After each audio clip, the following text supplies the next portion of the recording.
maka pasti Rasul langsung menegurnya. Dan kalaupun Rasul tidak tahu, Allah Maha tahu. Ya, Allah pasti akan mengutus Jibril alaihissalam untuk kemudian menyampaikan kepada Rasul tentang kekeliruan yang dialami oleh para sahabat. Sehingga benar-benar pemahaman para sahabat adalah pemahaman yang selamat.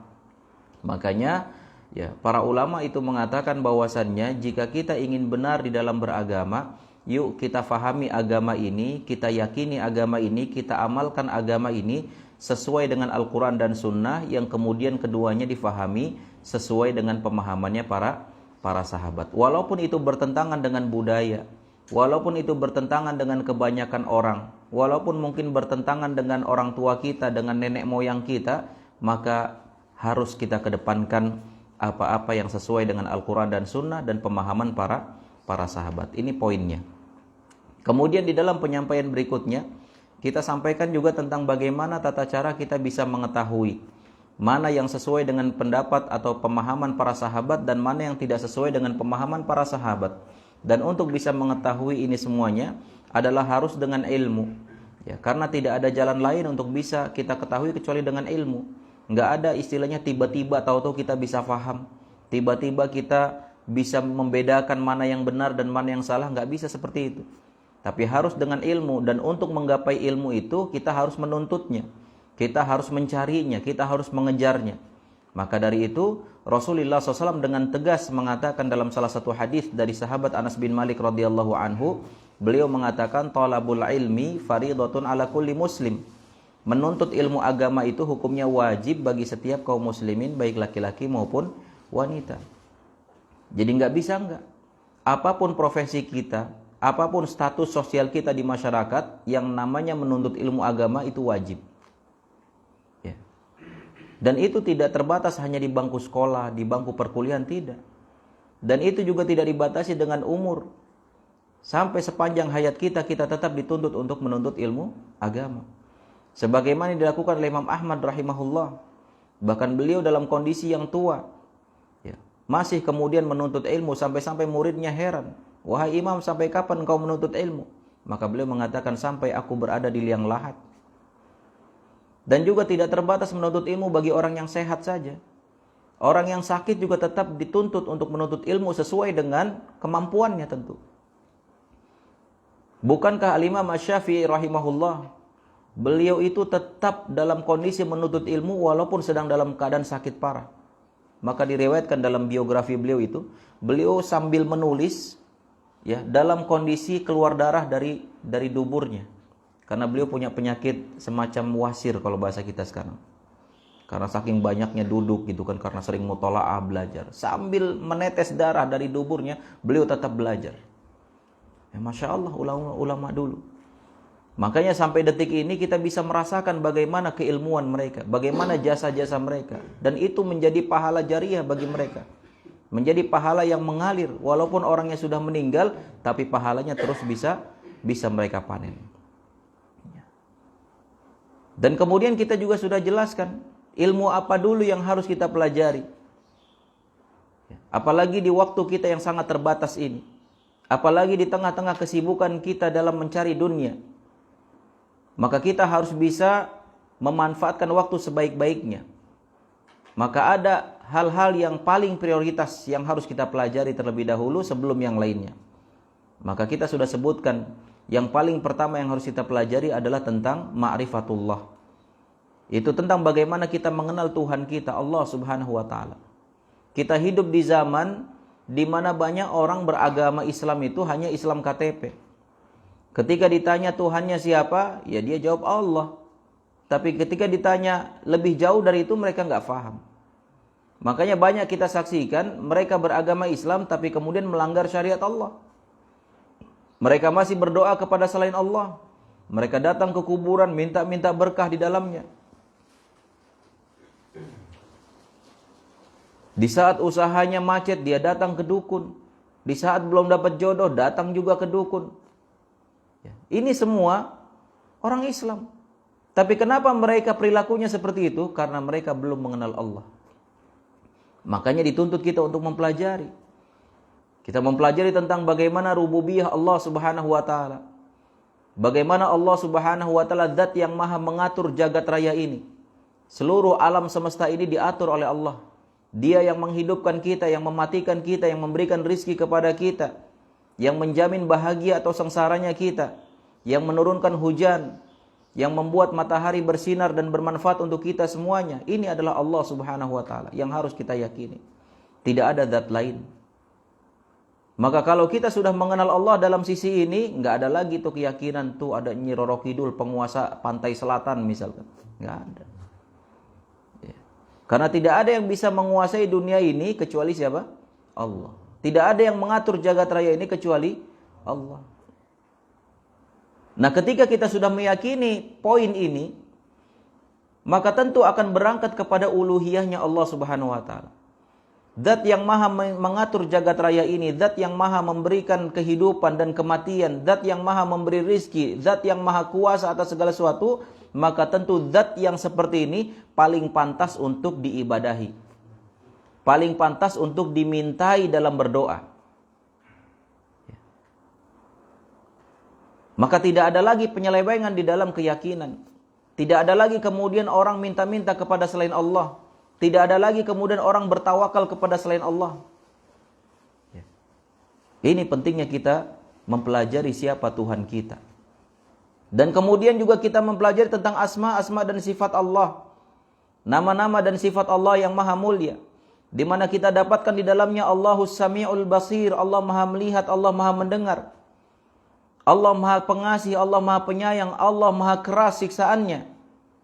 Nah, di saat kita meyakini ini semua, kita mempelajari ini, maka insya Allah benar-benar kita dalam menjalani kehidupan ini, benar-benar kita timbul rasa takut dalam hati kita. Makanya Allah mengatakan, innama yakhsyallaha min ibadihil ulama. Hanya orang-orang berilmu saja yang memiliki rasa takut kepada Allah. Ini dia. Dia sudah mempelajari tentang siapa Allah. Dia mempelajari rububiyah Allah, mempelajari uluhiyah Allah, mempelajari asma dan sifat Allah. Maka timbul khasyah, timbul rasa takut di dalam hatinya.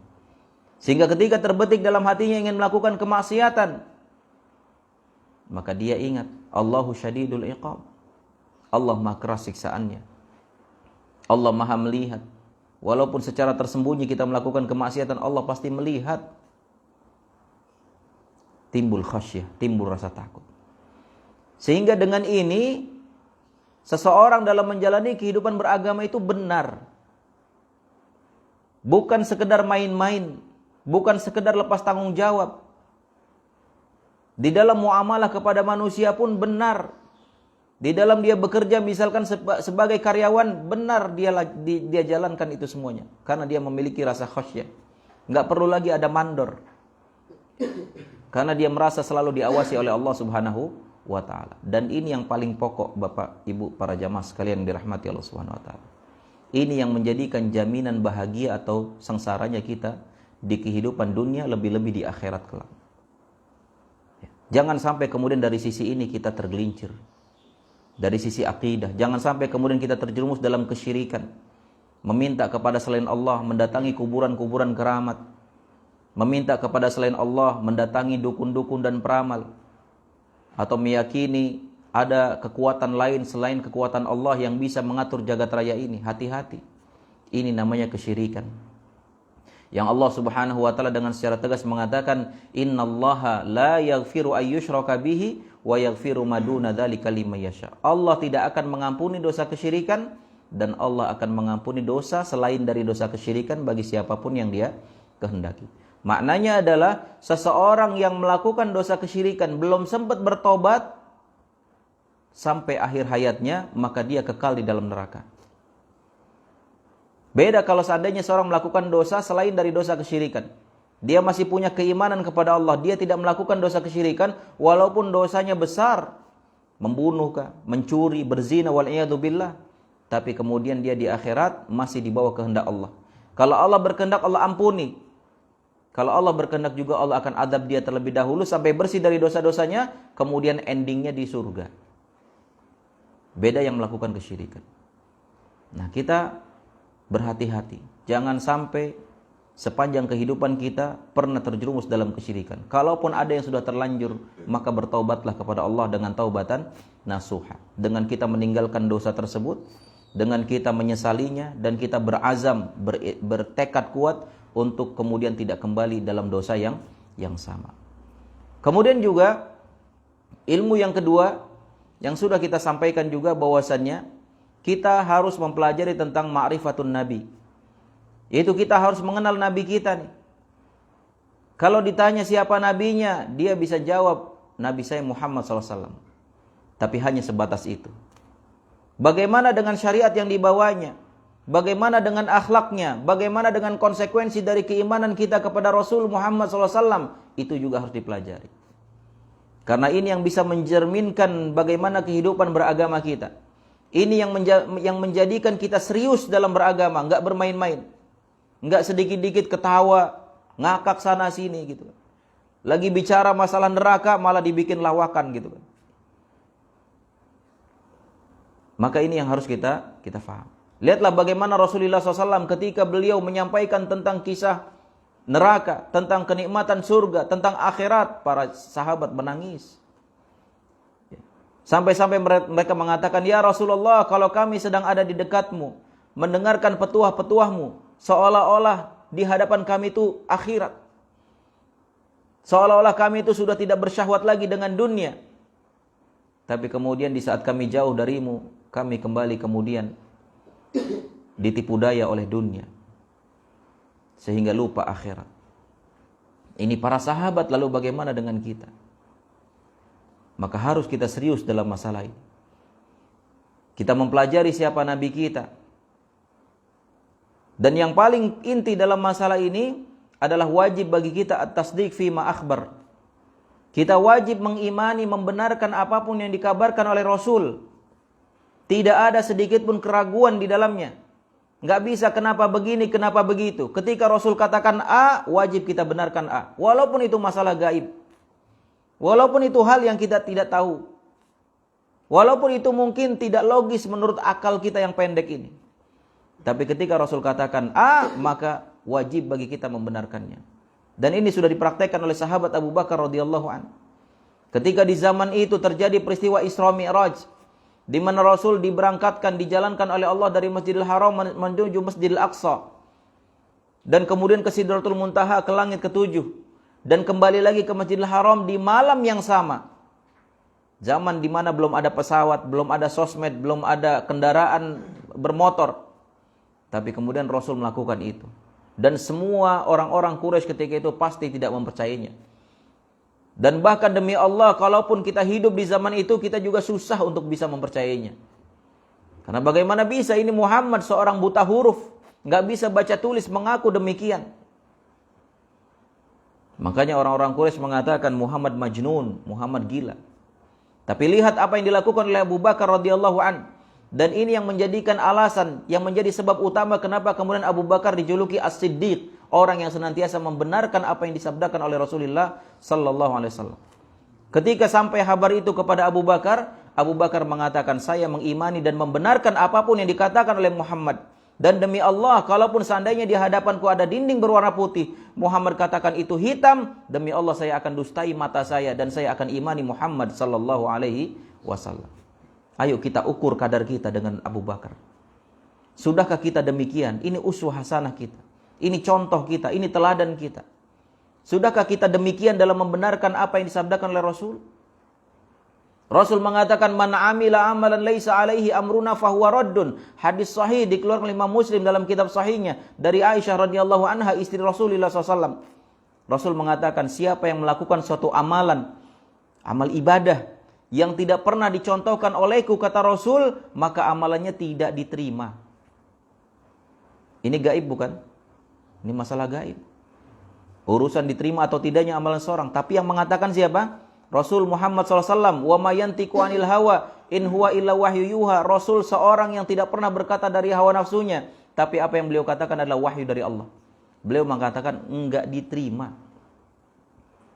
Maka kenapa kita masih bingung, masih ragu?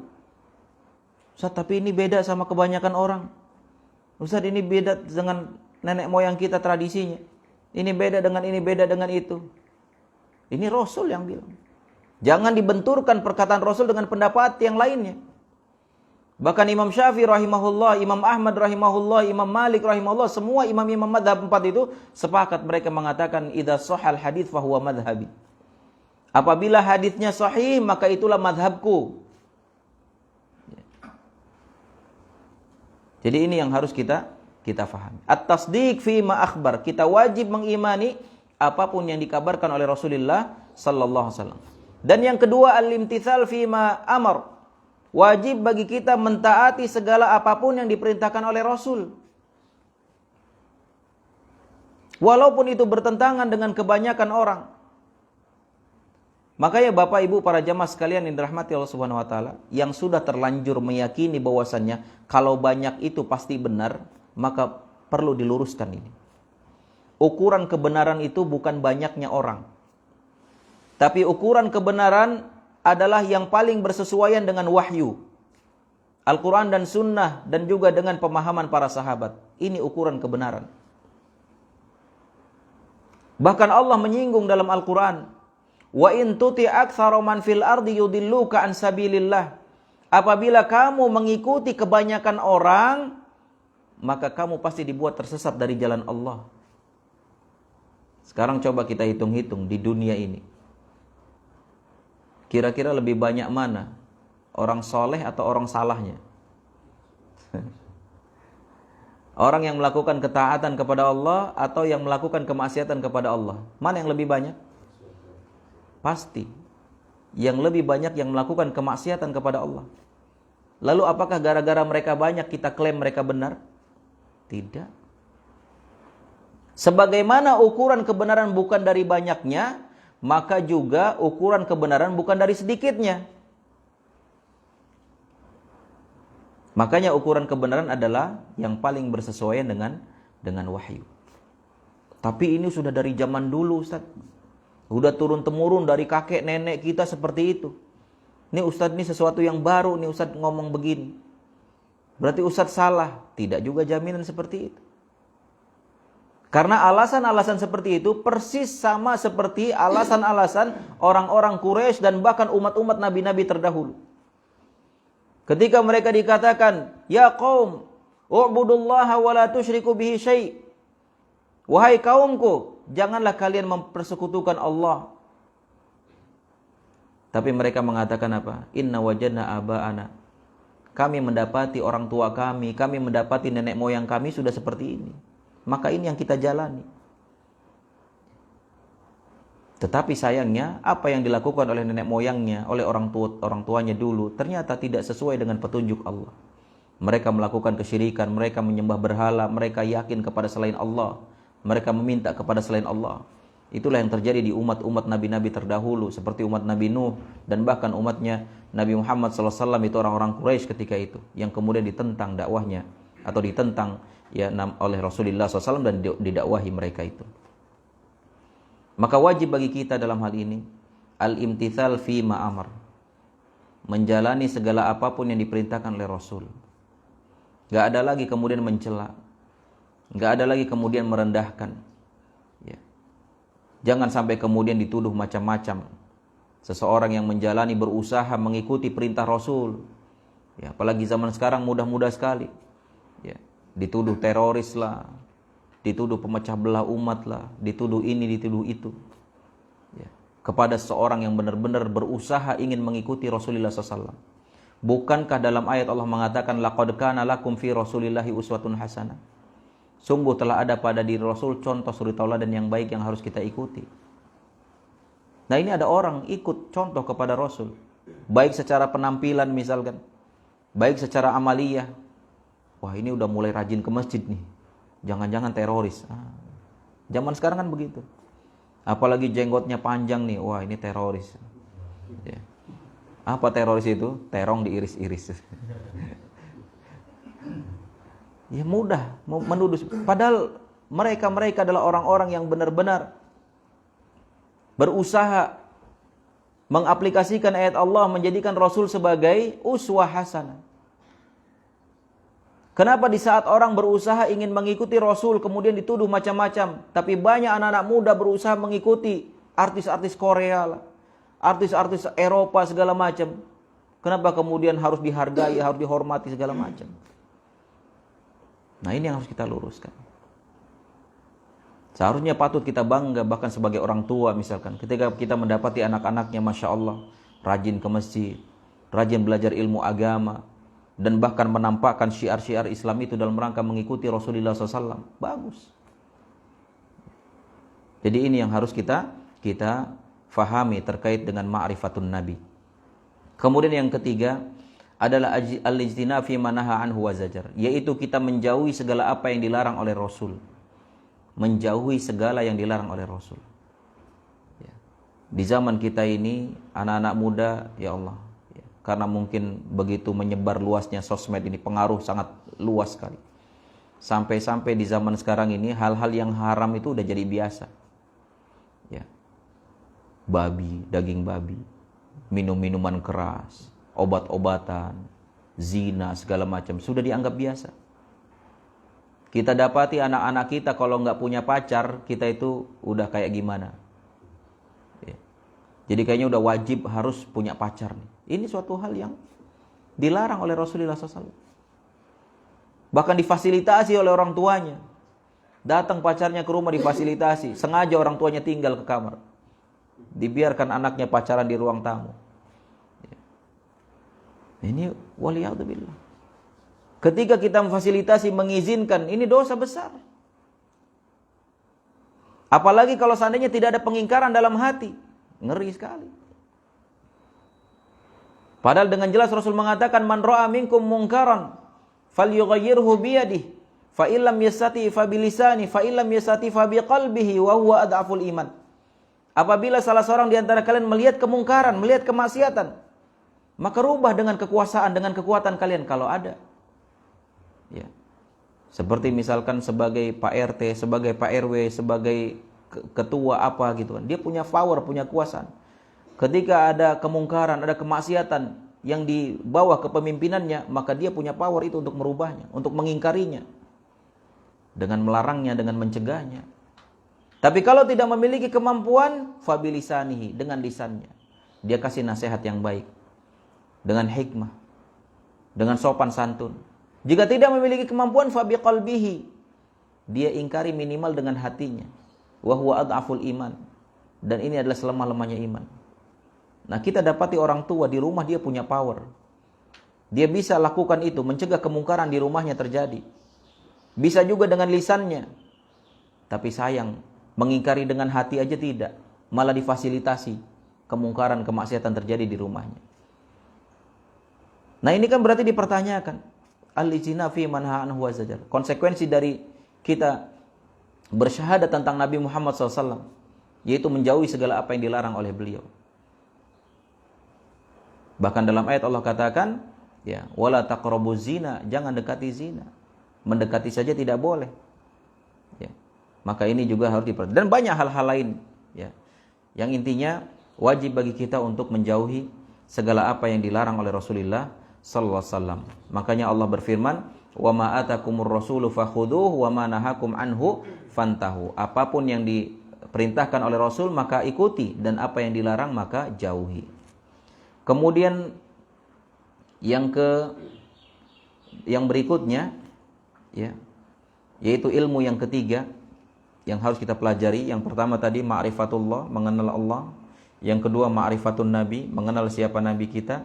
Dan yang ketiga adalah ma'rifatu dinil islami bil adillah, yaitu kita mempelajari agama Islam itu, garis bawahi, berlandaskan dengan bukti. Ya, kita kalau belajar ilmu dunia aja harus ada buktinya kan. Ya, misalkan seorang nulis skripsi misalnya, pasti ada daftar pustakanya kan. Ada rujukannya. Ini saya mengutip kalimat ini dari buku mana. Dibuat buku, judul bukunya, penulisnya, halamannya dan seterusnya.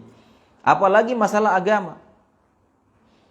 Karena ini berangkat dari agama Islam yang sudah sempurna. Allah katakan, al-yauma akmaltu lakum dinakum. Hari ini telah kusempurnakan bagi kalian agama kalian. Sudah sempurna agama Islam ini. Bahkan Rasul mengatakan tidak ada satupun kebaikan melainkan aku sudah sampaikan kepada kalian wahai umatku. Dan tidak ada satupun keburukan melainkan aku pun sudah menyampaikan kepada kalian untuk bisa menjauhinya. Saking jelasnya tentang syariat Islam ini, saking terang benderangnya, sampai-sampai malamnya seperti siang, terangnya gitu. Dan bahkan Rasul telah menyampaikan itu di hadapan para sahabatnya. Ala wa qad balagtu, kata Rasul, bukankah aku sudah menyampaikan semuanya? Maka para sahabat mempersaksikan, benar wahai Rasul, semuanya sudah disampaikan. Tiba-tiba zaman sekarang ada orang datang, bahwasanya oh masih ada nih syariat ini, syariat itu, dan seterusnya. Seperti seolah-olah kita buat catatan kaki di dalam firman Allah. Allah katakan agama sudah sempurna, kita katakan belum ya Allah, masih ada begini, masih ada begitu, dan seterusnya. Ini kan sebuah kelancangan. Atau paling tidak kita menuduh Rasul sebagai seorang pembohong. Karena Rasul dengan jelas mengatakan, saya sudah sampaikan semuanya. Tapi dengan lisan hal kita mengatakan, belum ya Rasul, masih ada ini, masih ada itu. Nah ini pentingnya kita mempelajari agama Islam sesuai dengan dalil, sesuai dengan bukti. Sehingga kita tidak serampangan dalam beragama. Sehingga benar-benar segala keyakinan, segala aktivitas ibadah yang kita lakukan itu, benar-benar kita tahu sumbernya dari mana. Sehingga dengan begitu kita memiliki ruh dalam beragama ini. Tidak hanya sekedar lepas kewajiban. Beda orang kalau sholat dia tahu bagaimana dalil tentang sholat ini, bagaimana Rasul sholat ini. Dengan orang yang sholat cuma ikut-ikutan saja. Beda ruhnya, kualitasnya beda.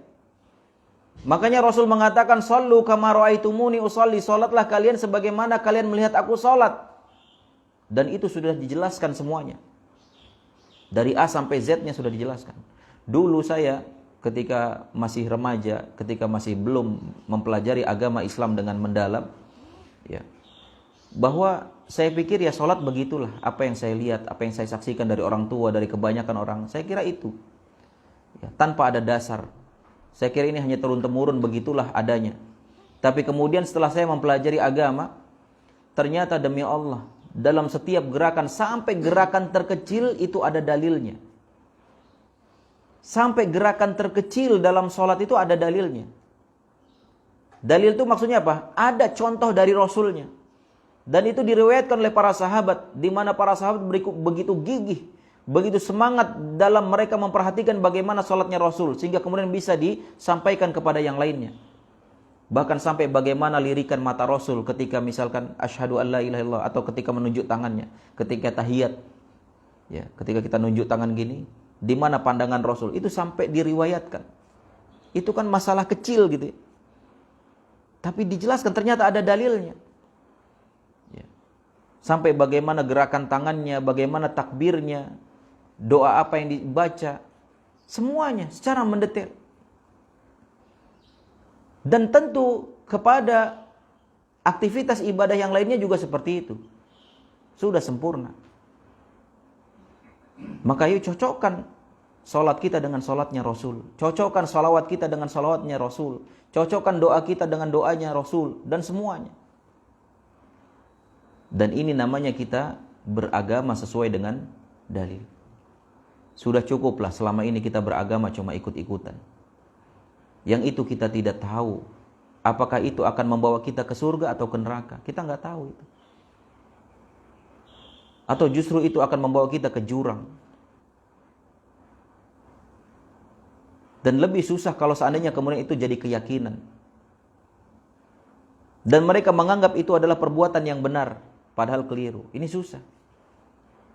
Makanya Allah mengatakan, wa may yushaqiqir rasul mim ba'di ma tabayyana lahul huda wa yattabi' ghayra sabilil mu'minin nuwallihi ma tawalla wa nuslihi jahannam wa sa'at masir. Allah mengatakan, siapa yang menentang Rasul setelah jelas baginya kebenaran, wa yattabi' ghayra sabilil mu'minin, dan dia lebih mengikuti pemahaman selain dari pemahamannya para sahabat.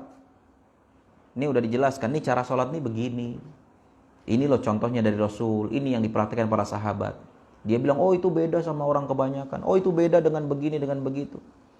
Akhirnya dia tinggalkan pendapat Rasul. Dia tinggalkan bagaimana prakteknya para sahabat. Dan dia lebih memilih pendapat orang lain selain mereka. Maka apa kata Allah? Nuwallihi ma tawalla. Di dunia hukumannya dia dicuekin sama Allah. Tidak dibimbing. Makanya kita dapati orang-orang seperti ini sulit untuk bertaubat. Karena dia menganggap perbuatan saya baik. Orang sholat kok disalahin. Orang lagi sholat kok suruh bertaubat. Orang lagi berdoa kok kenapa suruh bertaubat. Orang lagi bersolawat kenapa dianggap maksiat. Begitu kan syubhatnya. Akhirnya sulit diharapkan untuk bisa bertobat. Beda kalau orang melakukan kemaksiatan. Wa'iyadzubillah zina misalnya. Mereka pun sadar bahwasanya ini perbuatan dosa. Koruptor misalkan mereka sadar ini adalah perbuatan dosa. Cuma mungkin ada alasan mereka. Oh, saya begini karena terpaksa, karena kepepet dan lain sebagainya. Masih bisa besar diharapkan dia mau bertobat. Dibanding orang yang pertama tadi. Karena dia merasa saya benar. Apa yang perlu ditobati orang saya benar, kan begitu.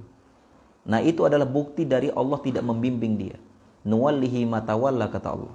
Aku akan biarkan dia pada kekeliruan, pada kesesatan yang ada pada dirinya, kata Allah. Wa nuslihi jahannam wa sa'at masira. Dan di akhirat Allah mengatakan kami akan masukkan dia ke dalam neraka jahanam, dan jahanam adalah seburuk-buruk tempat kembali. Semoga Allah melindungi kita semuanya dari dua azab ini. Azab di dunia dicuekin sama Allah, dan azab di akhirat dimasukkan ke dalam api neraka. Mudah-mudahan Allah memberikan kita semua hidayah.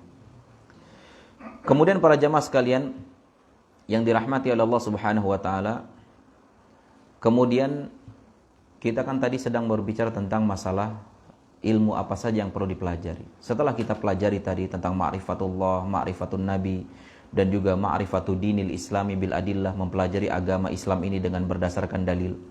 Maka kemudian ada konsekuensi berikutnya. Ya, konsekuensi berikutnya yaitu konsekuensi dari ilmu adalah al-amal, yaitu kita mengamalkan ilmu tersebut. Jadi kita ini, umat Islam ini bukan menuntut ilmu itu tujuannya hanya sekedar transfer pengetahuan. Sudah tahu ya udah. Ya, hanya sekedar mungkin untuk bahan obrolan, untuk bahan debatan. Bukan. Tapi dalam syariat Islam itu yang namanya ilmu itu adalah untuk diamalkan. Ilmu untuk diamalkan. Lihat bagaimana para sahabat dahulu. Di dalam mereka menuntut ilmu agama, di majlisnya Rasulullah SAW, di madrasahnya Rasulullah SAW, diceritakan oleh salah seorang sahabat bernama Abdullah bin Mas'ud radhiyallahu an. Beliau menceritakan ta'allamnal Qur'an, ta'allamna 'ashral ayati minal Qur'an falam nujawizhunna hatta na'lama ma'aniyahunna wa na'mala jami'an. Abdullah bin Mas'ud radhiyallahu an mengatakan, kami itu belajar di majlisnya Rasul itu, belajar Al-Qur'an itu 10 ayat demi 10 ayat.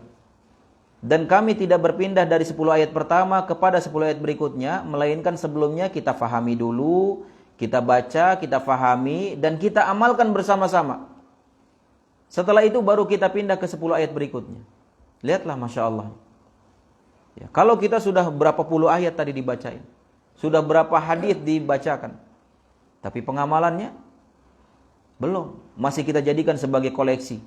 Ya, hafal Quran, hafal hadis sekian banyak, tapi kemudian hanya sekedar untuk koleksi, untuk bahan debatan, untuk bahan ceramah gitu. Tapi kemudian tidak ada pengamalan. Lihat para sahabat, 10 ayat diamalkan. Diamalkan langsung di bawah pengawasan Allah Subhanahu wa taala. Langsung dibimbing oleh Rasulullah sallallahu alaihi wasallam. Keliru langsung ditegur, diluruskan. Makanya luar biasa mereka pemahamannya. Makanya tidak heran ketika mereka adalah generasi-generasi yang dikatakan oleh Allah radhiyallahu anhum wa radu'an. Allah ridho kepada mereka dan mereka ridho kepada Allah. Tidak heran mereka adalah generasi yang dijanjikan surga oleh Allah. Wa adalahum jannatin tajri tahtal anhar. Kami siapkan bagi mereka surga yang mengalir di bawahnya sungai-sungai. Jadi wajib bagi kita untuk mengamalkan ilmu yang sudah kita peroleh. Jangan sampai kita menjadi orang-orang yang dimurkai oleh Allah hanya gara-gara kita berilmu tanpa mengamalkan. Allah Subhanahu wa taala berfirman, "Ya ayyuhalladzina amanu lima taquluna ma la taf'alun kabura maqtan 'indallahi an taqulu ma la taf'alun." Allah mengatakan, wahai orang-orang yang beriman, kenapa sih kalian mengatakan sesuatu yang tidak kalian amalkan? Jadi ada seorang misalkan, dia menyuruh saudaranya untuk sholat 5 waktu, tapi dia sendiri nggak sholat. Dia larang saudaranya jangan mencuri, tapi dia sendiri mencuri. Ini yang dimaksud dalam ayat ini. Apa kata Allah untuk orang-orang seperti ini? Kabura maqtan indallah. Begitu besar kemurkaan Allah. Jadi dalam bahasa Arab itu ada sakhtun, ada ghadabun, ada maktun. Yang semuanya artinya marah, tapi ada level-levelnya. Nah, maktun itu level marah paling tinggi. Level marah paling tinggi. Ya. Kalau seblak level berapa tuh pedesnya? Ini level marah paling tinggi. Ditambah lagi dengan kata kaburo, artinya besar. Jadi kalau dibahasakan dengan bahasa kita, kaburo maktan, begitu sangat amat teramat besar kemurkaan Allah. Bagi siapa? Tuh, bagi orang-orang tadi. Yang dia berkata tapi tidak diamalkan. Yang dia menyuruh seorang berlaku kebaikan tapi dia tidak melakukan kebaikan itu. Dia larang orang melakukan kejahatan tapi dia justru melakukan kejahatan itu. Nih. Nah, ini banyak terjadi pada orang tua nih. Suruh anaknya, "Nak, sholat sana ke masjid." Bapaknya nonton bola. Ya kan? Atau masih kecil nggak boleh ngerokok. Bapaknya ngerokok. Benar nggak? Ini jangan sampai kemudian kita mendapatkan kemurkaan Allah yang sangat besar hanya gara-gara kita tidak mengamalkan apa yang sudah kita ilmui. Dan bahkan para jamaah sekalian yang dirahmati Allah Subhanahu wa taala, mengamalkan ilmu yang kita miliki ini adalah sesuatu yang paling pertama akan dipertanyakan oleh Allah di akhirat nanti. Di mana dalam salah satu hadis Rasulullah SAW pernah mengatakan, la tazulu qadam ibni Adam yaumal qiyamah min indi rabbi hatta yus'ala an khamsin. Tidak akan bergeser kaki anak Adam di hari kiamat nanti di hadapan Allah. Sampai kemudian mereka ditanya tentang 5 hal. Dan salah satunya adalah tentang apa yang telah dia amalkan dari ilmu yang sudah dia ketahui. Jadi ditanya itu. Ya, selain ditanya tentang hartanya, tentang masa mudanya, tentang umurnya, juga yang paling pertama akan ditanya adalah tentang amalan dari ilmu yang sudah dia miliki. Dan orang-orang yang tidak mengamalkan ilmunya, maka termasuk orang-orang yang dimurkai oleh Allah. Sebagaimana orang-orang Yahudi yang disifati oleh Allah Subhanahu wa taala dalam Al-Qur'an surat Al-Fatihah. Allah mengatakan ghairil maghdubi alaihim waladdallin. Dan janganlah engkau tunjukkan kami ke jalan orang-orang yang dimurkai olehmu ya Allah.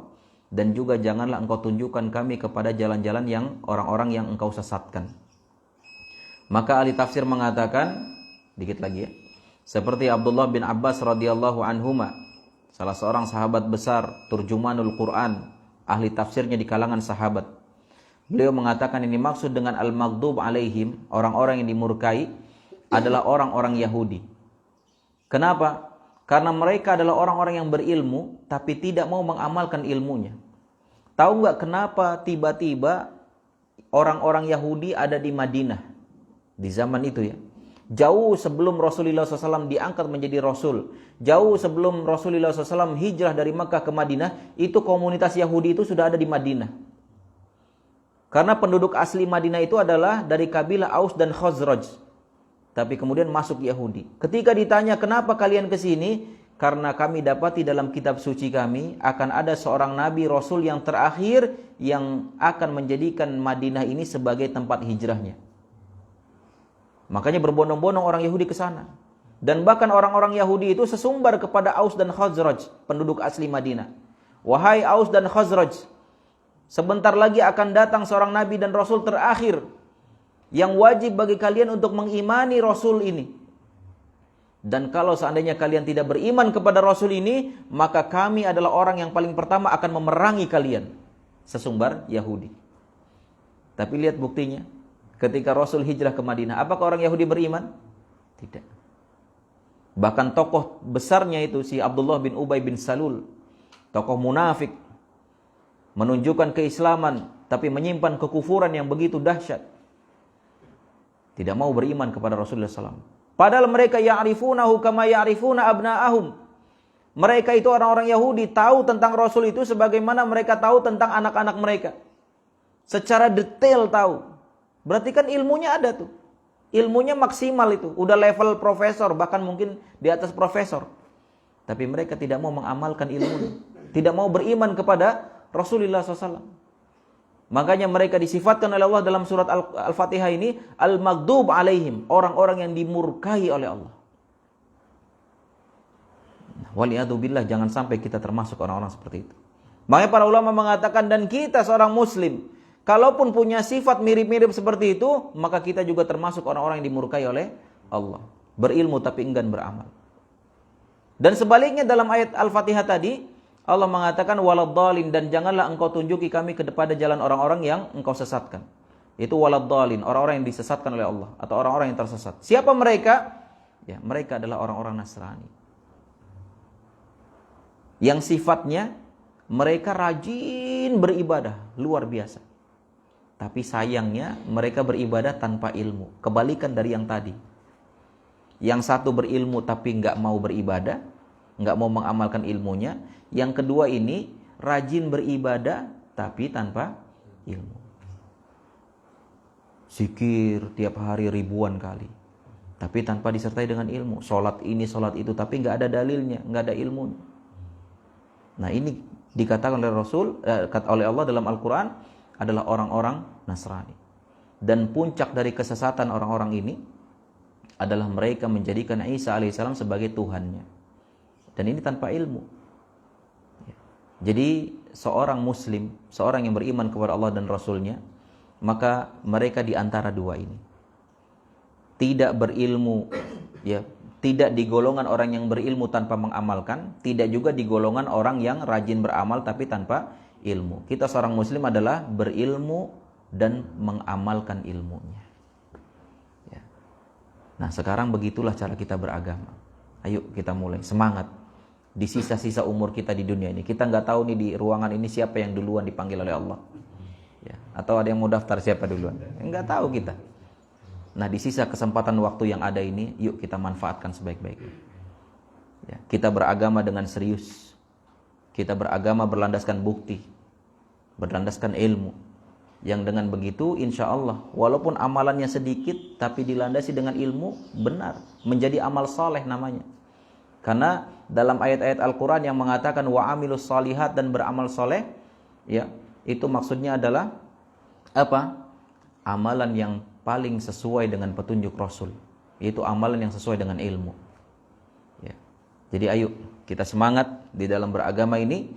Sudah waktunya kita kritis dalam beragama. Sudah waktunya kita menyadari bahwasanya ternyata agama itu ada landasannya. Ya, maka kemudian kita benar-benar bisa beragama, ya, memiliki ruh, memiliki kualitas yang tinggi, sehingga kemudian ya memiliki nilai yang besar di sisi Allah Subhanahu wa ta'ala. Saya kira ini yang bisa disampaikan. Ini masih panjang penyampaian ini. Mungkin 1 atau 2 kali pertemuan lagi tentang judul apa tadi itu. Jadi belum nyampe ke judulnya ini. Judulnya apa tadi? Agar tidak rugi gitu. Jadi karena belum ketemu ujungnya, jadi kayaknya belum ketemu keterkaitannya apa ya dengan tema itu gitu kan. Tapi sabar ya, insyaallah nanti kita akan sambung lagi di kesempatan yang akan datang. Ya intinya apapun itu temanya, yang penting isinya kan. Ya, yang penting isinya. Jadi saya rasa ini yang bisa disampaikan, mudah-mudahan bisa bermanfaat untuk kita semuanya. Ya, dan jangan lupa kita sudah mempelajari ini beberapa terkait tentang masalah agama, maka yang paling penting dari itu yuk kita amalkan sama-sama. Ya, kita amalkan. Mudah-mudahan dari apa yang sedikit ini, baik secara pemahaman maupun pengamalan, mudah-mudahan itu menjadi sebab ya Allah menganugerahkan kepada kita husnul khatimah. Ya. Jadi demikian yang bisa disampaikan. Allahu a'lam bishawab. Silahkan kalau ada pertanyaan.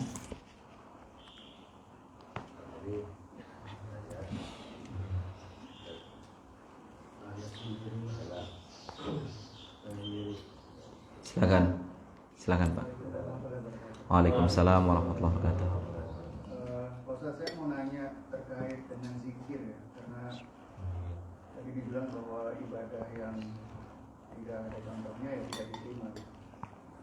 Kita pikir buat zikir ini seperti apa ya? Karena di satu sisi zikir itu sebagai pengingat yang dibilang kita mesti banyak-banyak ingat Allah gitu.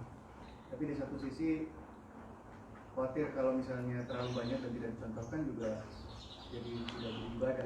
Iya. Karena kan zikir kan ada yang dibilang 33. Tapi bagaimana kalau kita di luar itu terus kemudian kita melakukan zikir mau 100 mungkin malah 1000 gitu Ustaz. Iya. Gimana kira-kira? Iya, Masya Allah. Pertanyaan bagus nih.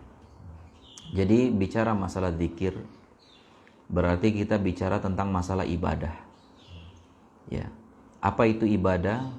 Ibadah itu segala ucapan, segala perbuatan yang diridhoi oleh Allah. Ini namanya ibadah. Nah, di dalam syariat Islam itu, kalau kita bicara ibadah, maka berlaku kaidah.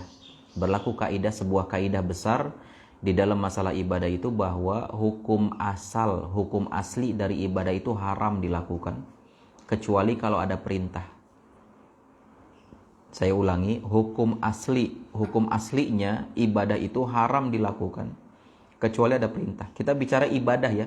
Ibadah berarti kan mencakup semua ibadah. Ada sholat di dalamnya, ada puasa, ada zikir, ada baca Quran, ada doa, dan seterusnya, ibadah.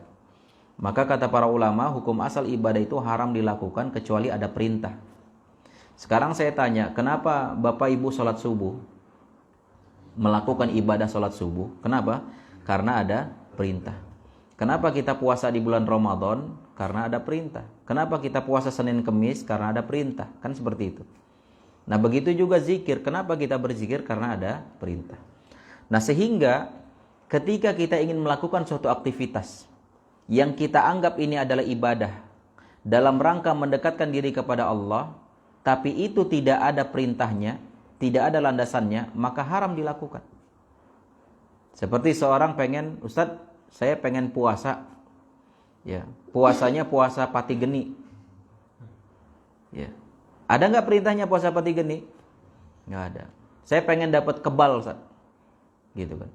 Nah kita tanya, Rasul dulu puasa pati geni nggak biar kebal? Orang Rasul lagi perang aja berdarah gitu kan, sobek pipinya, putus giginya. Rasul, para sahabat sampai tercabik-cabik badannya. Hamzah sampai tertusuk perutnya. Nggak ada yang kebal di antara para sahabat. Karena kalau memang ada ilmu kebal itu, mereka jauh lebih butuh. Karena jelas yang mereka lawan adalah orang-orang kafir Quraisy. Tapi nggak mereka lakukan. Dan mereka nggak ada melakukan ritual puasa pati geni atau puasa muti. Nah ketika ini tidak ada dalilnya, berarti haram dilakukan. Ustaz, kenapa nggak boleh dilakukan? Karena nggak ada dalilnya, nggak ada perintahnya. Karena hukum asal ibadah adalah haram dilakukan kecuali ada perintah. Ya. Nah, sebelum ke pertanyaan itu, ini ada kaidah sebaliknya, yaitu hukum asal sesuatu selain ibadah. Hukum asal sesuatu selain ibadah itu hukumnya halal dan mubah. Halal dan mubah. Ini selain ibadah ya. Seperti misalkan nih mikrofon. Ya, ini selain ibadah, ini bukan ibadah. Mikrofon. Hukum asalnya mubah. Kecuali ada larangan. Ada nggak larangan? Nggak ada. Ya. Nggak ada. Maka dia dikembalikan kepada hukum asalnya, oh dia mubah. Bapak Ibu makan tempe, ada nggak dalilnya? Nggak ada kan? Nah karena nggak ada dalilnya, itulah dalilnya. Karena hukum asalnya mubah. Karena nggak ada larangannya, maka dia boleh. Ya. Dan begitu seterusnya. Jadi segala sesuatu yang bukan terkait ibadah, hukum asalnya adalah mubah dan halal. Ya, sampai ada larangan baru kita tidak boleh melakukan itu. Selagi nggak ada larangan, maka hukum asalnya boleh. Adapun ibadah, hukum asalnya haram dilakukan kecuali ada perintah. Kalau nggak ada perintah, maka haram dilakukan. Ini yang harus kita pahami dulu nih. Baru kemudian masalah zikir. Nah, masalah zikir itu ada zikir-zikir yang memang ditetapkan oleh Allah dan Rasulnya secara bilangannya. Secara bilangannya, seperti misalkan setelah sholat fardu, ada zikirnya Subhanallah, Alhamdulillah, Allahu Akbar. Dan di situ dicontohkan Rasul diperintahkan, oh untuk Subhanallah dalam satu riwayat 33 kali. Alhamdulillah 33 kali, Allahu Akbar 34 kali. Atau Allahu Akbar 33 kali menyempurnakan menjadi 100-nya ditambah la ilaha illallah wahdahu la syarikalah dan seterusnya. Atau ada riwayat lain ya masing-masing 10 kali. Atau ada riwayat lain masing-masing 3 kali. Ya. Nah, ini adalah zikir-zikir yang sudah dijelaskan secara kuantitasnya. Bilangannya sudah dijelaskan. Maka ketika Rasul sudah menjelaskan bagaimana caranya, berapa banyak zikirnya, maka kita nggak boleh keluar dari koridor itu. Jadi nggak bisa, Ustaz, gimana kalau habis sholat wajib, saya mau zikir subhanallahnya 1000 kali. Boleh nggak? Jawabannya nggak boleh. Karena nggak ada perintah. Kan hukum asal ibadah adalah haram dilakukan sampai ada perintah. Yang diperintahkan Rasul berapa kali? 33 kali maksimal untuk satu zikirnya. Iya kan? Tapi saya lagi semangat ini, Ustaz. Saya pengen 1000 kali. Saya lagi banyak waktu. Boleh nggak? Nggak boleh. Saya ikhlas karena Allah. Tetap nggak boleh. Saya kan punya niat baik, Ustaz. Niat baik aja nggak cukup. Harus ada dalilnya, harus ada contoh dari Rasul. Karena kalau cuma niat baik aja, ada orang niat baik korupsi. Saya niatnya baik, apa itu? Menafkahi anak istri. Boleh nggak? Nggak boleh. Apalagi dalam masalah ibadah. Di atas motor. Iya, itu nanti sampai ke situ kita. Ini adalah zikir yang istilahnya, dalam istilah kita, zikir yang muqayyad. Zikir yang terikat dengan aktivitas ibadah lainnya.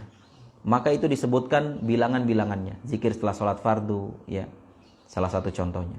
Atau zikir pagi, zikir petang, itu disebutkan tuh jumlahnya sekian. Ada yang 100 kali, ada yang 33 kali, dan begitu seterusnya. Ini namanya muqayyad, terikat. Sehingga kita nggak boleh keluar dari itu. Dan ada satu lagi zikir yang mutlak. Zikir mutlak itu dalam ayat dikatakan bahwasanya kita disuruh untuk berzikir kepada Allah dalam setiap kondisi. Baik dalam dari sambil berdiri, sambil duduk, bahkan sambil berbaring, ya. Wa yadhkurunallaha qiyaman wa qu'udan wa ala junubihim, ya. Dan mereka berzikir kepada Allah baik sambil berdiri, sambil duduk, sambil berbaring. Nah, ini namanya zikir mutlak. Silakan lakukan, dan itu tidak dibatasi dengan jumlah. Mau 1000 kali, 10.000 kali, atau enggak terhitung, silakan. Sambil nyetir, ya, daripada dengerin musik, ya, kita basahi lisan kita dengan zikir. Daripada kita ngomel-ngomel di depan, ngerem mendadak misalkan, banyak istighfar, zikir. Astagfirullah, astagfirullah. Subhanallah, alhamdulillah, dan seterusnya. Nah, itu tidak dibatasi dengan jumlah. Boleh, silakan. Karena memang Rasul juga mempersilahkan, ayo silakan sebanyak-banyaknya. Bahkan Rasulullah SAW mengatakan, wallahi inni la astaghfirullah fil yaumi akthar min 70 marrah. Demi Allah, saya dalam satu hari satu malam itu berzikir kepada Allah, yaitu beristighfar sebanyak 70 kali, atau dalam riwayat lain sampai lebih dari 70 kali, yaitu 100 kali. Kan banyak. Gitu. Jadi boleh silahkan untuk zikir-zikir yang sifatnya mutlak. Ya, tetapi jangan kemudian bikin cara-cara sendiri. Ayo kita kumpul sama-sama, kita zikir sekian ribu kali di momen-momen hari ini, hari itu. Nah, ini butuh contoh dari Rasul. Karena ingat lagi, hukum asal ibadah itu adalah haram dilakukan. Apa-apa yang tidak dibatasi oleh Rasul, jangan kita kemudian membatasi. Apa-apa yang dibatasi oleh Rasul, jangan kemudian kita, ya, membuat unlimited gitu kan. Jadi harus sesuai dengan koridornya. Jadi seperti itu, Allahu a'lam bishawab. Ada lagi yang lain? Silakan, Pak. Waalaikumsalam warahmatullahi wabarakatuh. Ajaran zikir setelah sholat kan sudah mulai 33 kali, awal 33 kali seterusnya. Nah, setelah berdoa kita kan daripada ngobrol, kita zikir itu boleh kan? Setelah berdoa, setelah sholat berdoa, ngaji, terus kita nunggu waktu itu zikir. Iya, nggak masalah, Pak. Jadi misalkan nih, yang disunnahkan itu kan, yang memang ada dalilnya secara khusus adalah bahwa setelah sholat fardu itu, nih zikirnya nih, sudah dijelaskan oleh Rasul. Ada zikirnya. Seperti misalkan setelah salam, baca istighfar 3 kali. Astagfirullah, astagfirullah, astagfirullah. Kemudian Allahumma antas salam, dan seterusnya. Sampai kemudian subhanallah 33, alhamdulillah 33, Allahu akbar 33, dan seterusnya. Sampai baca ayat kursi, baca qul huwallah, qul a'udzu birabbil falaq, qul a'udzu birabbin nas gitu kan. Nah, selesai itu, kemudian Ustaz, saya pengen nambah zikir lagi. Ya udah, silahkan menambah zikir, lakukan secara mandiri sendiri-sendiri, tapi dia tidak meyakini bahwasanya ini adalah zikir tambahan dari zikir yang setelah sholat tadi. Karena zikir yang setelah sholat itu ditetapkan oleh Rasul sampai poin ini misalkan. Nah kemudian dia mau nambah lagi aktivitas lain dengan zikir juga, ya silahkan aja. Tanpa kemudian, ini saya kalau nggak zikir tambahan ini berarti nggak afdol gitu. Nah ini nggak boleh. Karena itu butuh dasar. Tapi kalau sekedar dia mau zikir sendiri, misalkan saya masih punya banyak waktu Ustaz, ya sudah nggak apa-apa. Dan Masya Allah Pak, lebih afdol lagi, lebih bagus lagi kalau Bapak zikir pagi. Kalau ini momennya habis sholat subuh nih ya. Setelah selesai zikir sholat, baru kemudian dilanjutkan lagi zikir pagi. Zikir pagi itu kan ada istighfar juga, ada baca subhanallah alhamdulillah juga, kemudian juga ada baca ayat kursi dan seterusnya, ada doa-doa lainnya. Ya begitu juga setelah sholat asar. Kalau setelah sholat yang lainnya ya silahkan, mau baca Al-Quran, mau lanjut zikir lagi silahkan. Dan itu sifatnya mutlak namanya, bukan muqayyad. Yang muqayyadnya yang tadi itu yang setelah sholat. Dan bacaannya juga sudah dijelaskan oleh Rasul. Adapun yang setelah itu berarti mutlak, bacaannya bebas, silahkan. Jadi seperti itu. Baca sholawat itu ya? Iya, untuk baca sholawat juga dianjurkan.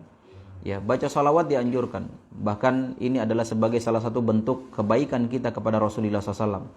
Ya, bahkan ketika seorang bersolawat maka malaikat pun bersolawat sampai 10 kali kepada kita. Cuma yang perlu diperhatikan tentang bagaimana tata caranya, Pak.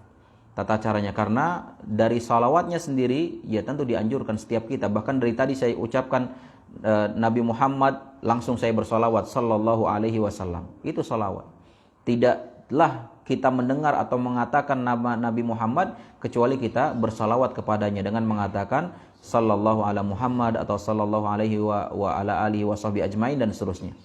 Nah, dan itu bisa dilakukan kapanpun. Ya, ada yang terikat yaitu dibaca ketika sholat, ya, yang istilahnya muqayyad, dan ada yang mutlak. Yang mutlak bisa disampaikan kapanpun di saat kita mendengar nama Nabi Muhammad SAW. Nah, kemudian tinggal tata caranya, Pak. Nah, tata caranya kita dapati, ya ini mohon maaf ya, di saudara-saudara kita selama ini, ya mereka mengatasnamakan ini saya bersolawat, tapi kemudian dilakukan dengan tata cara yang memang tidak dicontohkan oleh Rasul dan juga tidak dipraktekkan oleh para sahabat. Ya, dengan misalkan dibuat lagu-lagu tertentu. Apalagi kalau di kampung saya, Pak, tidak ada satupun lagu yang lagi viral ketika itu langsung tuh diinin ke solawat gitu kan. Ya niatnya bagus, solawat, tapi kemudian ya dikait-kaitkan dengan lagu, apalagi yang lagu yang terkadang waliyadzubillah lagunya lagu kemaksiatan gitu kan liriknya, tapi kemudian diganti dengan lirik solawat. Ya, dan ini kalau kita rujuk kepada Rasulullah SAW, kepada para sahabat dulu, ya tidak ada satupun riwayat kita dapati di mana para sahabat ya sholawat sambil melagu-lagukan seperti itu. Atau misalkan dibuat majelis-majelis khusus, ayo kita sholawatan begini begitu gitu. Maka ini ya perlu adanya dasar, perlu adanya bukti dan dalil tadi. Kalau memang tidak ada, maka kita kembalikan kepada hukum asal tadi. Bahwasanya hukum asal ibadah itu haram dilakukan. Kita bukan lagi menganggap haram sholawatnya. Sholawat itu disyariatkan. Cuma yang sedang dikritisi di sini adalah tentang bagaimana tata caranya dan juga waktunya. Jadi seperti itu. Allahu a'lam bishawab. Barakallahu fiik. Ada lagi yang lain? Silakan, Pak. Waalaikumsalam warahmatullahi wabarakatuh. Kalau di dalam agama ini kan kadang ada Allah kan di WA, Ustaz ya. Iya. Itu kita itu membenci ketawa itu gimana? Iya. Nah, kan ada dua tuh, kadang kita suka, apa kita benci itu apa? Gimana itu? Iya. Harus benci ya. Iya, Kalau jadi ketawa itu berdosa gitu. Iya, jadi begini. Ini kan ada lucu-lucuan masalah agak ibadah itu kan, iya, ada aja kan. Iya. Iya, jadi begini. Di dalam agama itu kita nggak boleh mengolok-oloknya. Atau kalau bahasa awaknya mencemeeh gitu kan. Iya. Ini kita nggak boleh. Ya. Nggak boleh. Ya. Bahkan ini adalah bagian dari sifat orang-orang Quraisy dulu, orang-orang musyrik dulu di zaman Rasul. Wa idza marru bihim yataghamazun, kata Allah. Apabila orang-orang kafir Quraisy itu melihat orang-orang muslim lagi berjalan, yataghamazun, matanya saling ya ini mencemeeh kan gitu kan. Digituin, diolok-olok. Atau bahkan agama diperolok. Zaman sekarang waliyadzubillah banyak sekali tokoh-tokoh muncul ya yang dia terkenal gara-gara memperolok agama. Ya, dengan memperolok sholat atau bacaan doa atau ibadah-ibadah apa atau bahkan syiar-syiar Islam. Ya, ketika misalkan ada seorang berjenggot diperolok-olok misalkan seolah-olah dibentuk apa. Waliyatubillah. Ini semua adalah perbuatan dosa dan bahkan khawatir bisa menjerumuskan seseorang pada kekufuran. Karena salah satu pembatal keislaman adalah memperolok-olok agama. Makanya Allah mengatakan wala ta'tadirul yaum qad kafartum ba'da imanikum. Jangan nunggu-nunggu lagi, kamu udah kafir setelah kamu beriman. Nah, ini bahaya. Jadi jangan bermudah-mudah memperolok. Dan zaman sekarang orang sudah tidak menganggap olok-olokan itu sebagai dosa besar lagi. Bahkan dijadiin bahan lucu-lucuan, dibikin meme, dibikin apa gitu kan. Iya, itu Ustaz kan. Iya. Dia sholat di rumah itu kan, terus anaknya masukin sarung kan, di videoin itu. Iya. Kan lucu kan orang Iya. ketawa banyak. Iya. Nah, itu kan gimana? Iya, nggak boleh. Dia masukin sarung Iya. bapaknya kan, anaknya. Iya. Apalagi kita sambil ketawa, kemudian ikut men-share juga ke sana kemari, wah ini lucu, nggak boleh. Harus kita ingkari. Dan kalaupun memang itu terjadi seperti yang diceritakan tadi, ya ini kan anak-anak gitu kan. Iya. Iya. Iya. Ya ada itu di WA. Iya. Iya, jadi hati-hati. Jadi kita harus bisa memilah mana yang memang bisa dijadikan bahan lucuan dan mana yang tidak. Terkait masalah agama jangan deh. Jangan. Khawatir kita kemudian malah ya dihukumi keluar dari Islam gara-gara kita memperolok agama. Ya. Jadi hati-hatilah dari masalah ini. Ini agama ini masalah serius. Ya, bukan saatnya kita kemudian menjadikan dia sebagai bahan lucuan. Apalagi zaman sekarang dibikin apa ya untuk stand up lah apa segala macam ya istilah-istilah gitu ya. Ini waliyatubillah. Jangan. Ya. Saya kira itu, Pak. Ada lagi yang lain? Silakan. Assalamualaikum warahmatullahi wabarakatuh. Waalaikumsalam warahmatullahi wabarakatuh. Sebenarnya ada dua pertanyaan.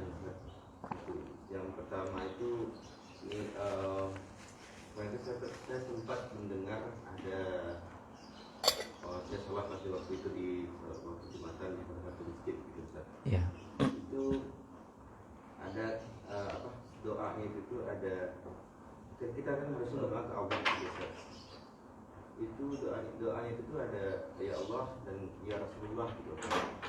Itu sebenarnya hukumnya kayak gimana? Saya cuma penasaran dong. Ada berdoa ke ya Allah dan ya Rasulullah. Kita berdoa juga ke Iya.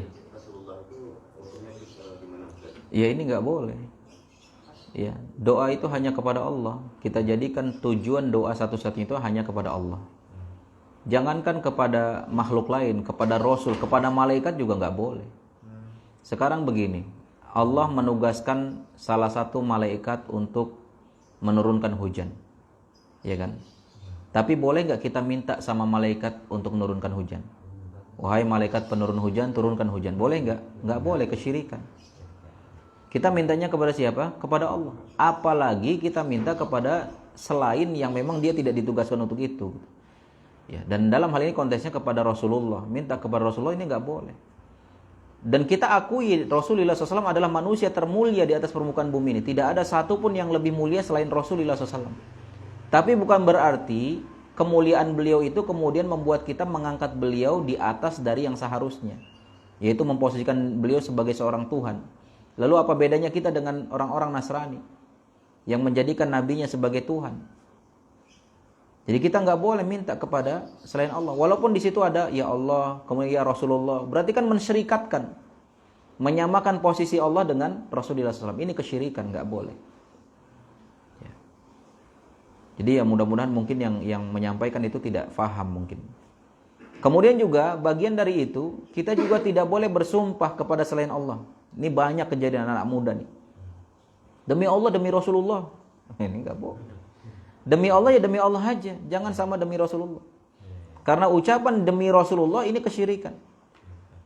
Rasulullah SAW mengatakan man halafa li ghairillahi faqad asyrak. Siapa yang bersumpah mengatasnamakan selain Allah, maka sungguh dia telah melakukan kesyirikan. Ya. Demi langit, demi bumi. Ya. Bahkan zaman sekarang tuh ada ini apa? Yang suka viral gitu, datang ke halaman, wahai langit turunkan aku jodoh gitu kan. Ini kesyirikan. tapi dibikin seru-seruan. Nah ini ngeri. Ya. Jadi minta hanya kepada Allah dan bersumpah hanya kepada Allah. Ustaz, di Al-Quran itu ada tuh was-samai wat-thariq wasyamsi waduhaha, itu bersumpah kepada selain Allah tuh, demi matahari, demi rembulan. Ya. Itu gimana? Itu yang bersumpah Allah. Kalau Allah bersumpah terserah dari siapapun dari makhluknya, dan itu dalam rangka untuk menunjukkan bagaimana kebesaran ciptaan Allah, yang tentu otomatis juga menunjukkan besar penciptanya. Adapun kita sebagai makhluk, ya nggak boleh. Kita harus bersumpah hanya atas nama Allah. Ya. Jadi nggak ada lagi tuh demi Rasulullah. Ya, supaya orang percaya udah demi Allah, tambah lagi demi Rasulullah. Ya. Atau demi Ka'bah, atau demikian. Wassalamualaikum gitu. Nah ini hati-hati. Ya, Allahu a'lam. Yang kedua. Ustaz, ini apa? Masih pengalaman yang kemarin kejadian Ustaz, masih Iya. sekitar 2 minggu yang lalu, masih di tempat Jumatan itu juga Ustaz. Iya. Jadi sebenarnya saya mau bertanya tentang gimana cara kita bersikap gitu. Waktu itu saya mendapati waktu saya lagi, jadi sebelum baru-baru datang itu kan pada sholat saya ke masjid sebelum azan, itu saya mendapati kebetulan tempat mimbarnya itu pas di bawah mimbarnya itu ada orang sholat di sana, maksudnya ada masuk saf di sana. Pas di bawah mimbar, kebetulan saya berdua sama teman, ada yang sholat gitu. Kebetulan waktu setelah saya sholat, saya lagi ngeliat ke belakang gitu. Kebetulan lagi ngeliat lah dekat-dekat sana, dekat-dekat mimbar. Yang ada seseorang lah yang sholat itu lihat kiri kanan gitu dan lain sebagainya, maksudnya yang menurut saya mungkin belum sampai ke sana, menurut saya itu tidak perlu dilakukan gitu. Melirik sana sini gitu. Sekarang kakinya kadang badannya kiri kanan kiri. Ketika lagi sholat melihat atas bawah. Ini mungkin juga kesalahan saya waktu teman saya bilang sambil bercanda, ini kalau sampai ini kebetulan kan dia pas di bawah mimbar gitu. Teman saya bilang, ini kalau misalnya sampai bapak ini naik jadi khatib, ini kacau ini. Ternyata beneran. Ternyata beneran. Itu caranya kita bersikap gimana Ustaz? Mungkin kalau misalnya bilangin ini mungkin kalau bisa jadi khatib ini kacau ini, mungkin itu agak kita ketawa dalam dua gitu. Mungkin agak mengolok-olokkan juga mungkin biasanya sih. Iya. Tapi akhirnya bapaknya jadi khatib gitu. Dan itu akhirnya bapaknya jadi khatib dan juga jadi imam, itu sangat mengganggu waktu kita sholat juga. Jadi saya juga kadang-kadang masih keingat teman saya ngomong gitu, jadi nggak kurang khusyuk waktu sholat gitu. Cara kita bersikap gimana ya Ustaz? Kita waktu udah tahu ini kita keluar cari masjid yang lain lagi atau gimana gitu? Iya. Yang pertama terkait masalah perilaku orang ini yang mungkin ketika sholat matanya kemana-mana gitu ya. Iya. Bahkan kemudian bergerak-gerak sampai kemudian memalingkan tubuhnya dari arah kiblat, mungkin seperti itu. Nah, pertama kita bahas dulu tentang bagaimana sih seharusnya pandangan kita ketika sholat. Tidak ada satupun dalil yang sharih, yang jelas gitu, bahwasannya ketika kita sholat itu wajib ya, dalam tanda kutip wajib hukumnya melihat ke tempat sujud. Tidak ada dalil yang secara jelas seperti itu. Nah, sehingga para ulama mengatakan ketika kita sholat itu memang idealnya dianjurkan melihat ke tempat sujud dalam rangka untuk kita bisa khusyuk, kan tujuannya seperti itu. Tetapi ada kondisi-kondisi di mana seseorang tidak selalu bisa melihat ke tempat sujud, sehingga dia bisa melihat misalkan ke arah depannya atau ke arah di atas tempat sujudnya sedikit. Ya, intinya di dalam masalah ini luas. Yang penting di situ dia bisa mendapatkan kehusyuan. Makanya kalau kita saksikan imam-imam kayak Imam Masjidil Haram atau imam masjid-masjid lain di Timur Tengah, di Arab Saudi, ketika di videoin tuh lagi imam, matanya nggak ngeliat ke tempat sujud kan, sambil baca gitu kan, bahkan matanya ke depan gitu kan. Nah, ini sebenarnya tentang bagaimana kita bisa khusyuk saja gitu dari sisi pandangan. Ya, walaupun ketika ruku, nah ketika ruku baru kita melihatnya ke tempat lurusan dari wajah kita. Jadi jangan ngelihat ke tempat sujud lagi kalau lagi ruku, karena kalau kita ngelihat ke tempat sujud berarti kan ada di depannya, otomatis kepalanya begini kan gitu. Ya, atau jangan ngelihat ke tempat kakinya. Kalau ke tempat kakinya berarti ininya nggak lurus, jadi ngedenguk gitu kan. Sehingga kalau untuk ruku, nah itu baru dilihat selurusan dengan wajahnya. Adapun selain itu, maka ya silahkan menghadap ya atau melihat ke arah yang memang bisa dia membuat khusyuk. Tapi yang harus diperhatikan, tidak boleh dia kemudian melihat ke atas ya, atau bahkan kemudian membalik badan. Ya. Ini nggak boleh. Atau misalkan sampai ke sana banget gitu kan, sampai kemudian menoleh, ini yang nggak boleh. Maksudnya ini kita posisi lagi tegak lurus, kemudian ini melihatnya kemana. Jadi yang bergerak mata kan, bukan sampai nengok-nengok ini. Kalau sampai nengok-nengok ini baru itu nggak boleh. Ya, jadi ini kita bicara tentang pandangan mata dulu ketika sholat. Dan bahkan ketika kita ruku, ketika kita tasyahud, pandangan mata kita bukan ke tempat sujud lagi. Kita melihat ke jari. Ya, jadi ketika kita gini, kita lihatnya ke jari. Nah, ini membuktikan bahwasannya tidak harus kemudian ke tempat sujud terus ketika sholat untuk memandangnya. Ini yang pertama yang harus kita pahami. Walaupun memang ada sebagian ulama yang mengatakan harus ke tempat sujud gitu kan. Tapi itu tidak wajib kemudian. Ya, intinya di sini adalah yang menjadikan dia bisa lebih khusyuk dalam sholat. Kemudian yang kedua, dalam sholat itu tidak boleh kemudian kita membalikkan badan dari kiblat. Ini bisa batal. Atau banyak bergerak untuk sesuatu yang tidak dibutuhkan. Apalagi sampai kemudian mungkin badannya memalingkan dari kiblat, ini nggak boleh sama sekali. Ya, tapi kalau untuk suatu keperluan, ini boleh. Ada keperluan. Kan selama ini yang kita pahami, Ustadz kalau sholat itu bergerak 3 kali nggak boleh, lebih dari 3 kali batal. Ini adalah pendapat yang tidak ada landasan. Yang benar adalah pada asalnya di dalam sholat kita nggak boleh bergerak. Tapi boleh dia bergerak kalau ada keperluan. Seperti contoh, Rasulullah SAW ketika sholat itu, beliau sholat di rumah, sholat malam ya, sholat tahajud, rumah beliau itu kan sempit. Ketika itu Aisyah istri beliau lagi tidur di hadapan sini. Dan kakinya julur gini di tempat sujudnya Rasul. Ketika Rasul pengen sujud, Rasul kasih kode kakinya supaya geser. Atau bahkan dalam satu riwayat diangkat kakinya digeser gitu sama Rasul. Ini kan gerakan nih. Dan setiap mau sujud begitu terus gitu. Udah berapa kali gerakan? Lebih dari 3 kali. Tapi itu dilakukan Rasul karena ada keperluan. Bahkan pernah suatu ketika Rasul sedang sholat di dalam, Aisyah terkunci dari luar.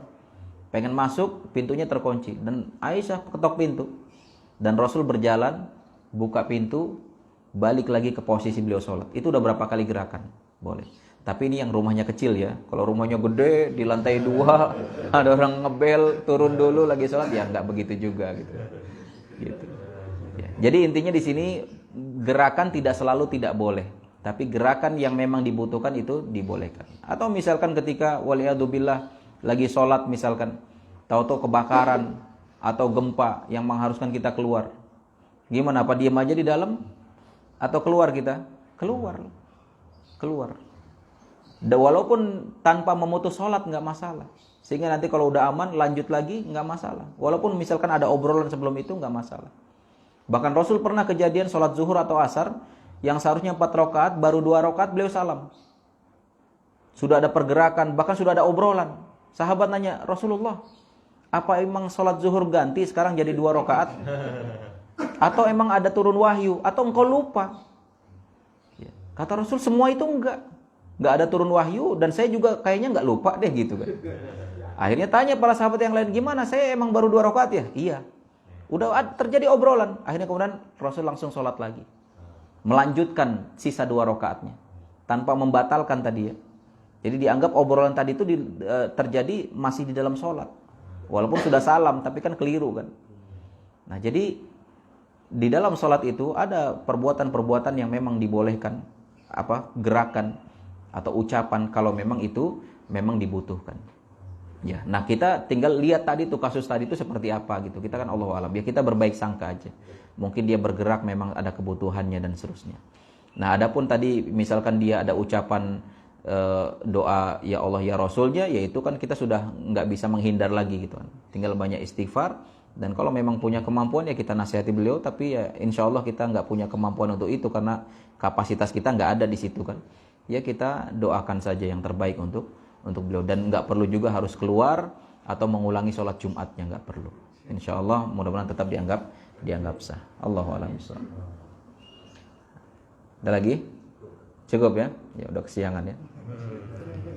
Ya mudah-mudahan apa yang disampaikan bisa bermanfaat. Ya saya senang gini ya, kita ada diskusi. Ya jadi setelah materi kita diskusi, nggak usah sungkan untuk bertanya. Dan saya juga tentu kalau bisa menjawab ya kita jawab. Kalau nggak bisa ya insya Allah nanti bisa ditanyakan kepada guru-guru kita yang lainnya. Ya jadi ibaratnya hal apapun ayo didiskusikan. Jangan kemudian diskusinya pas saya udah nggak ada gitu kan. Nanti kan khawatir malah jadi salah faham. Ya, jadi seperti itu, mudah-mudahan Allah Subhanahu wa taala memberikan taufik kepada kita semuanya, memudahkan kita semua dalam memahami agama dan mengamalkannya, dan kita sangat berharap kepada Allah Subhanahu wa taala mudah-mudahan Allah mematikan kita dalam kita bisa berucap la ilaha illallah, dan mudah-mudahan sebagaimana Allah mengumpulkan kita di tempat yang dimuliakan ini, insyaallah mudah-mudahan kita juga bisa dikumpulkan oleh Allah di surga firdausnya kelak. Amin ya rabbal alamin. Kita tutup dengan doa kafaratul majlis. Subhanakallahumma wabihamdika asyhadu an la ilaha illa anta astaghfiruka wa atubu ilaik. Assalamualaikum warahmatullahi wabarakatuh.